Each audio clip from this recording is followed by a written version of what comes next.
11.9 का टॉपिक है। ठीक है, ये क्या है? ऊष्मागतिकी का नियम है। अभी हम देखें कि जो ऊष्मागतिकी का प्रथम नियम है, ये नहीं बताता कि ऊष्मा को हम कार्य में क्यों नहीं बदल सकते हैं। इसके लिए केल्विन प्लांक ने और क्लासियस ने अपने अपने कथन दिए। ये दोनों ही दूसरे नियम के अंतर्गत आते हैं। यदि परीक्षा में आए कि ऊष्मागतिकी का द्वितीय नियम लिखिए, तो आपको दोनों लिखना है, दोनों का नियम। यदि कथन लिख जाए कि केल्विन प्लांक का लिखना है तो केल्विन प्लांक का लिखेंगे, क्लासियस का होगा तो क्लासियस का लिखेंगे। ठीक है, और नंबर के हिसाब से 2 नंबर का है तो 1 ठन लिख देना, कोई दिक्कत नहीं है। ये क्या कहता है कि इस धरती पर कोई ऐसा प्रक्रम नहीं है जो ऊष्मा भंडार से प्राप्त संपूर्ण ऊष्मा को कार्य में बदल सके। कोई भी इस धरती पर कोई भी ऐसा प्रक्रम नहीं है, प्रोसेस नहीं है, प्रक्रिया नहीं है कि पूरी की पूरी ऊष्मा को किस में बदल दे? कार्य में बदल दे। ऐसा कोई प्रक्रम नहीं है। हम भी एक इंजन ही है ना? तो हम भी एक तरह का ऊष्मा इंजन है। हमारे अंदर भी जो होता है ना, जैसे गाड़ियों में पेट्रोल डीजल जलता है, हमारे अंदर कार्बोहाइड्रेट जलता है। ठीक है, वो कार्बन डाइऑक्साइड और पानी निकालता है धुएं में, ऐसा हम भी निकालते हैं। सांस से जो निकलता है वो धुएं है, ये साइलेंसर है हमारा। जैसे गाड़ियों में साइलेंसर होता है वो, तो ये साइलेंसर की क्या जरूरत थी? न लगाता, है ना?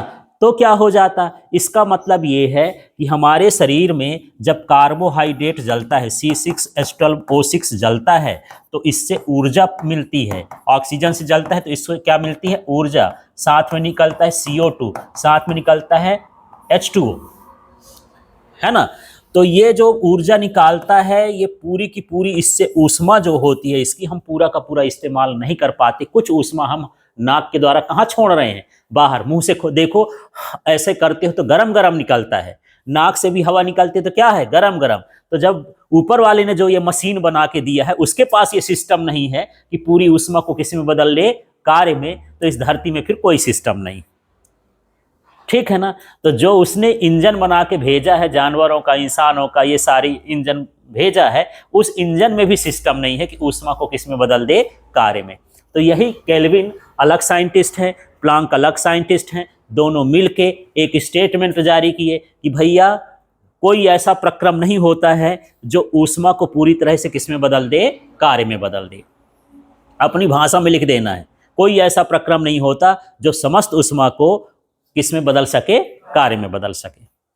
ठीक है, दूसरा नियम ये कहता है, जो इसका क्लासियस का कथन है, अभी प्लांक, केल्विन प्लांक का कथन देख रहे हैं, कि इस धरती पर कोई ऐसा प्रक्रम नहीं है जो ठंडे भाग से ऊष्मा को गर्म भाग की ओर ले जाए।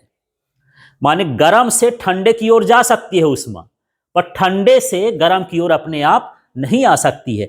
जैसे इस पेन को मैं छोड़ दूं तो लुढ़क के नीचे चली जाएगी अपने आप, लेकिन अपने आप ऊपर नहीं आएगी।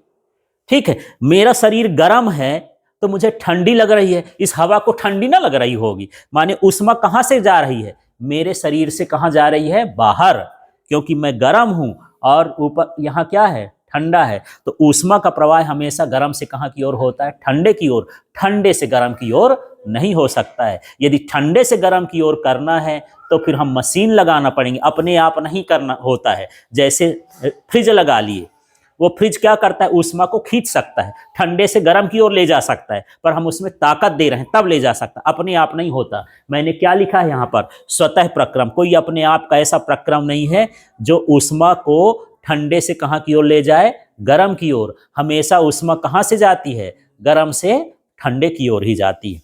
ठीक है, तो इसका कथन समझ में आ गया। ऐसा कोई प्रक्रम नहीं है जो ठंडे ऊष्मा भंडार से गर्म ऊष्मा भंडार की ओर स्वतः ऊष्मा का स्थानांतरण कर सके, है ना? ऊष्मा की स्थानांतरण कहां से कहां की ओर होता है? पहला नियम बताता है ना?